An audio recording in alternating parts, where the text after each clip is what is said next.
Turn to 3. Positive rotation.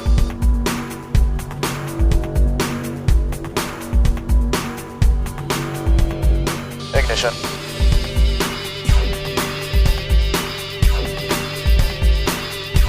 You guys have a nice flight. We'll see you back here. Welcome to Roll Call, a 126th Air Refueling Wing podcast of the Illinois Air National Guard at Scott Air Force Base. I'm your host, Master Sergeant Brian Ellison.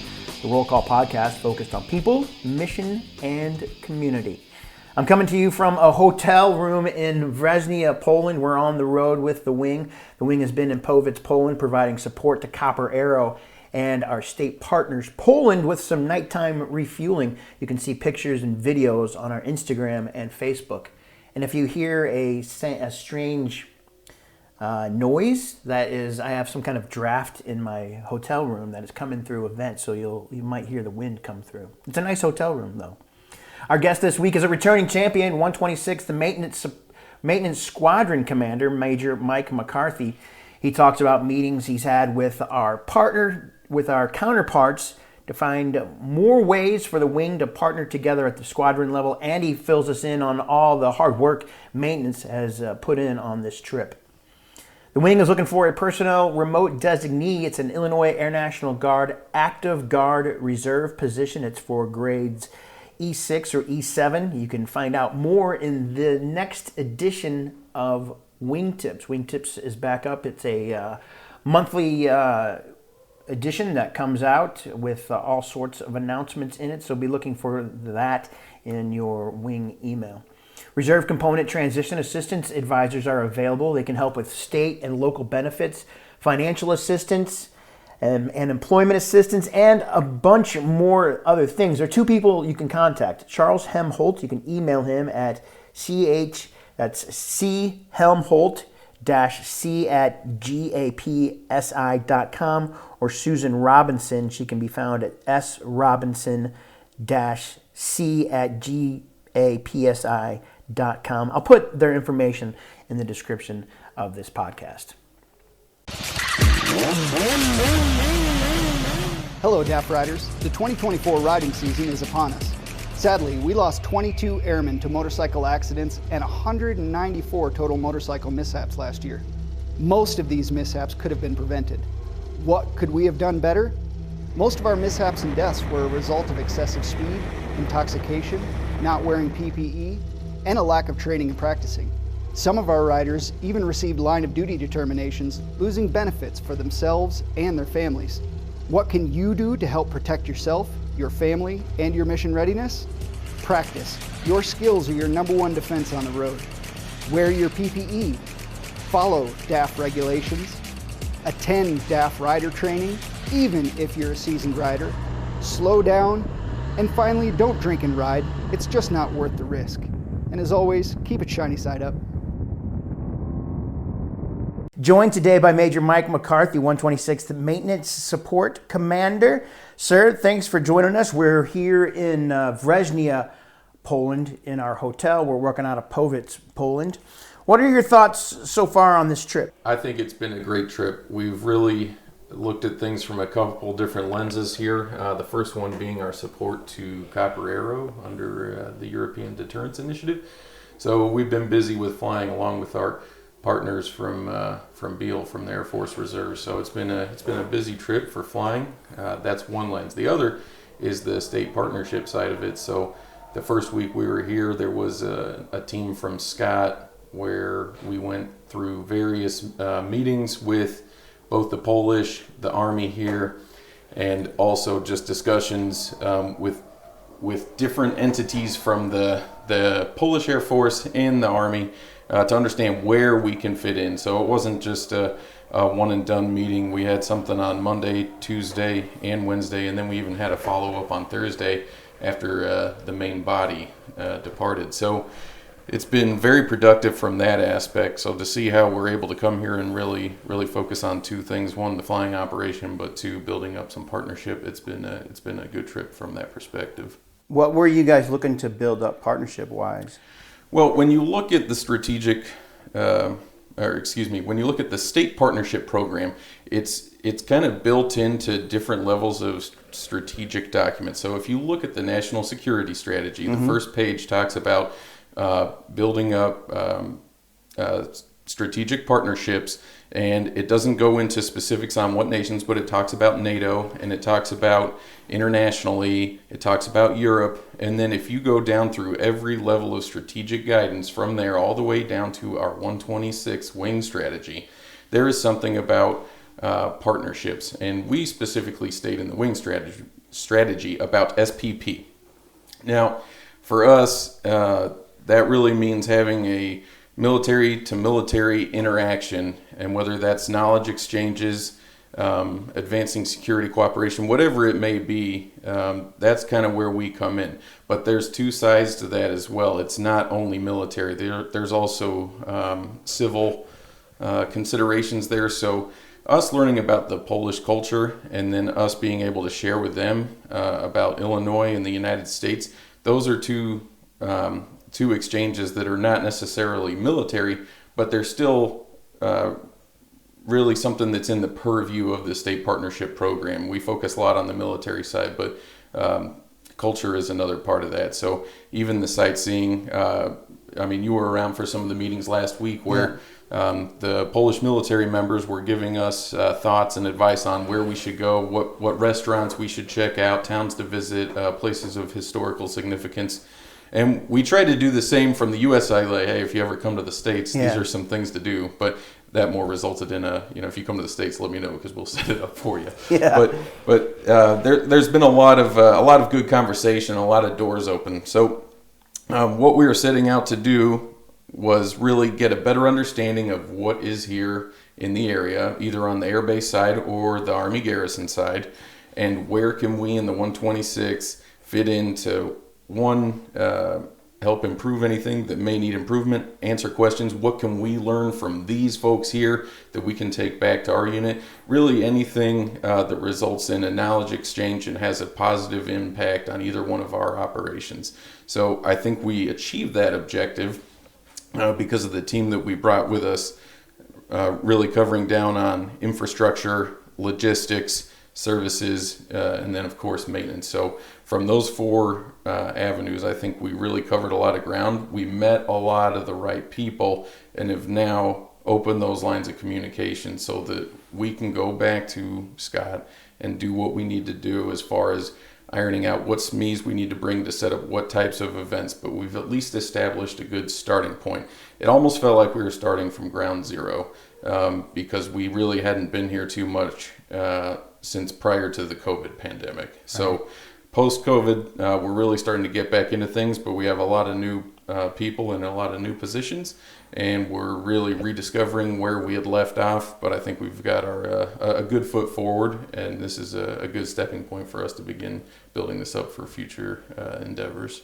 So you're hoping to bring more troops over? Yes. To help out to liaise with the Polish? Yes, definitely. I think talking to our LRS commander and our CE commander, as well as our AMXS commander, we've identified specific opportunities here during the last week or so where we can either do some annual training here or bring a DFT here. There is a demand signal for certain things that our wing can provide, and maybe next year, maybe the year after, we're going to work through those things to see when we can actually get out here. They specifically had an ask if we could be out here around the 4th of July for a couple weeks.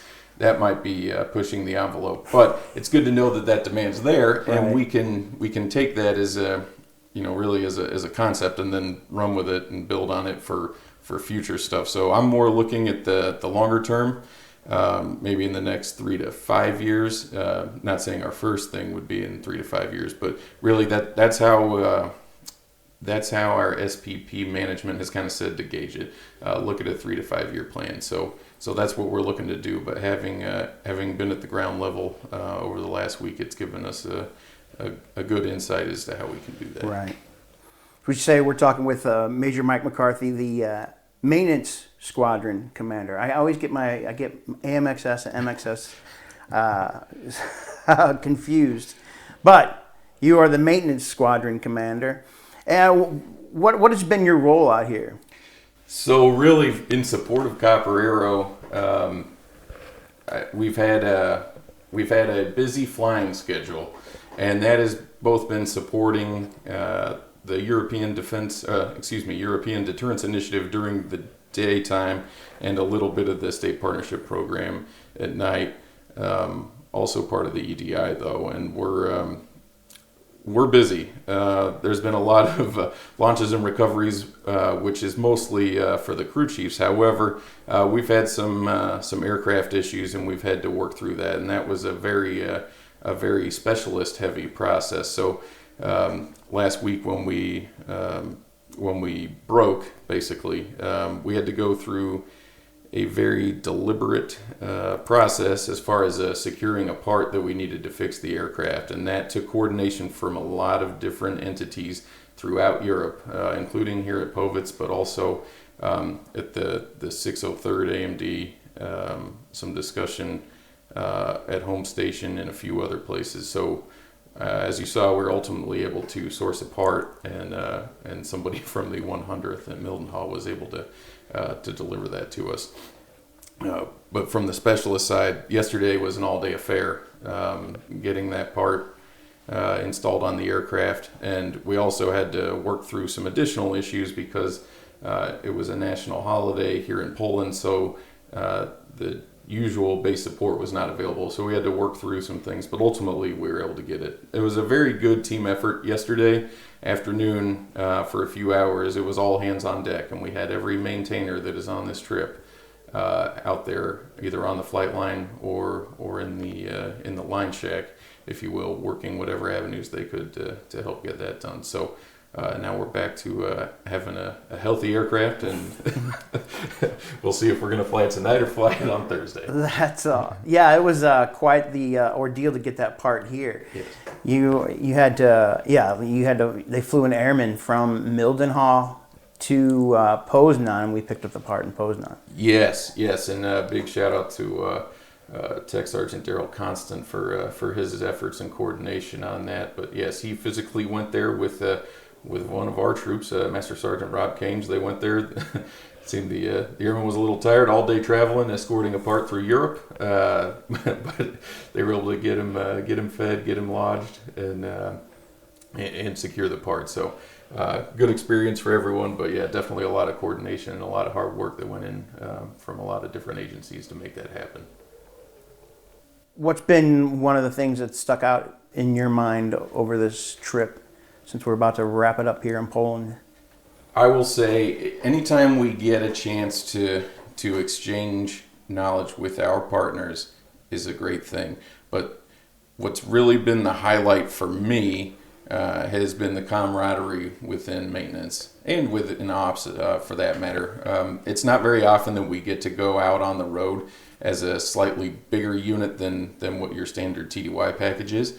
So doing that and having essentially two shifts of maintainers, two different crews for ops, that has really given us a chance to spend some time with each other, both at work and outside of work. And you see the camaraderie, the happiness. I'd say it's been a very good trip, and I'm confident if you were to ask any of the maintainers, they would probably say the same thing. So everyone's probably learned something. They've worked some issues that we don't often get to work.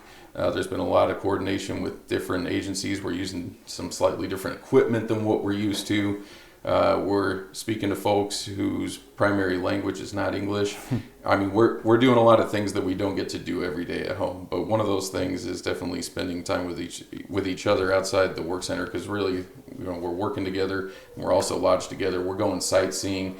At home, I'm not going to go see an 11th century cathedral with one of my buds on a Saturday. But right here, you can do that. So it's been a really good experience from that perspective. So the camaraderie absolutely has been number one for me.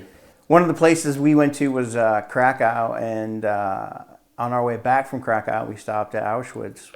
What were your thoughts about Auschwitz? I wish we would have had more time and a little more heads up as far as being able to secure tickets to get into Auschwitz, but being able to walk the perimeter of a concentration camp where over 1 million people died really puts things in perspective. It's an extremely humbling experience.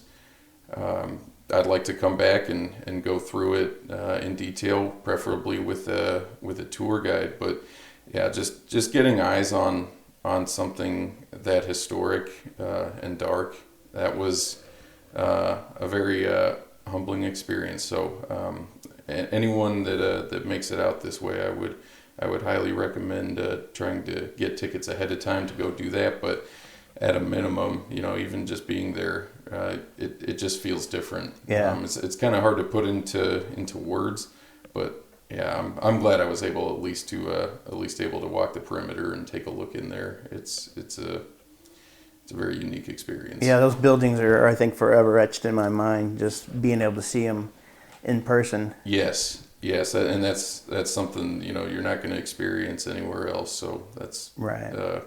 Definitely another positive as far as being able to travel within Poland and see some of the history here, because obviously the history here has had huge impacts on the United States and our other partners as well. So right. It was a very good day getting to do that. What would you say to somebody who's on the fence about, well, I don't know if I want to go to Poland? What would you say to them? I would say you need to be on the right side of the fence and come to Poland. This country has so much to offer. It's just incredible. The towns are all scenic. The history and the architecture. I mean, depending on where you are in the country, there's something unique, something different from a different time period. There's the people that we've encountered throughout this trip have been extremely friendly. The staff here at the hotel are more than accommodating. They have gone out of their way to make us as comfortable as possible, even if it meant sacrificing a little bit on their side. So I've been, I think it'd be great for anyone who was on the fence. You get to come over here. You get to see a very different perspective, a different culture, but it's very easy for us to come here and appreciate it. I can't even put into words how much I've enjoyed it. This is a really fun country to come to, and they seem to really enjoy having us here. And I know, and I've enjoyed getting to talk to any one of them. In addition to the traveling too, though, the cuisine, there is great cuisine here. I'm not much of a soup person, but I've had several soups here that I really enjoy. Oh, I thought you were a soup person the way you've been eating it. Yeah. But besides the soup though, they do some great things with steaks, pierogies, duck, a handful of other things that I'm just, I wouldn't be able to find these things at home. And I think if you asked one of or any one of the maintainers as well, what their number one meal has been, it's going to be gas station hot dogs. Now, that may not have a good connotation back in the States, but here it is a delicacy and it is absolutely delicious. You got to try it. Yes. Yeah, you go in there and you get to pick out which hot dog or kielbasa it is that you'd like. You get to pick the sauce, and then they kind of fill in it's like a hot dog bun, but they fill it in with the sauce. And then it's toasted, and they put the hot dog in and serve it to you, and it's quite an experience. So I would highly recommend that. If you're on the fence, at least come here for the hot dogs. All right, that is Major Mike McCarthy, the MXS Maintenance Squadron Commander. Sir, thanks for joining us. Hey, thank you for having me. It's always a pleasure to talk to you, Sergeant Ellison.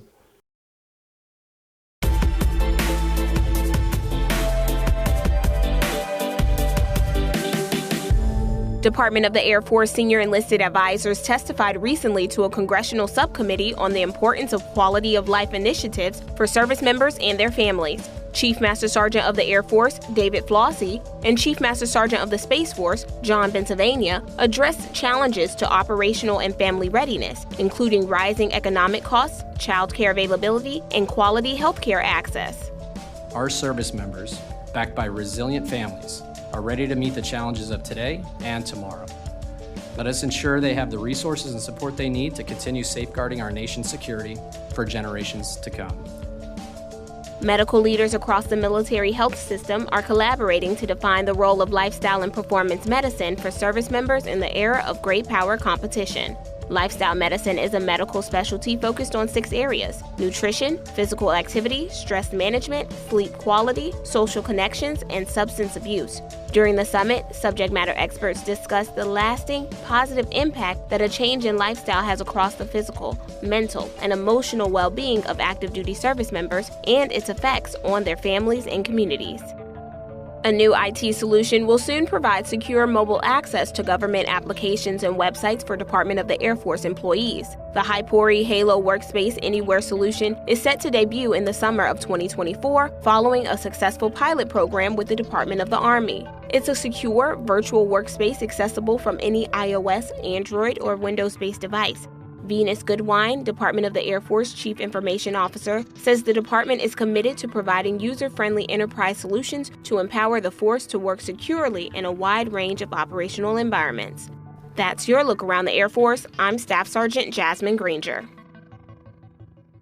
Coming up during May's drill on that Sunday, that's May 5th, is a 3K nature run walk for Mental Health Awareness Day. That's from 2 to 4 p.m. at the family camp at Scott Air Force Base. You can there'll be vendors, prizes, and free refreshments. If you need more information, you can contact Linda Shue and or Melissa Jackson. That's the 3K Nature Run Walk for Mental Health Awareness Day, Sunday, May 5th. That's during drill from 2 to 4 p.m. If you're having thoughts of suicide or know someone in crisis, the military crisis line, you can call that at 988. That's 988. Press the number 1. You can find all of our links on Linktree. That's linktr.ee/126ARW. If you're watching on YouTube, you can also download this on your favorite podcast app.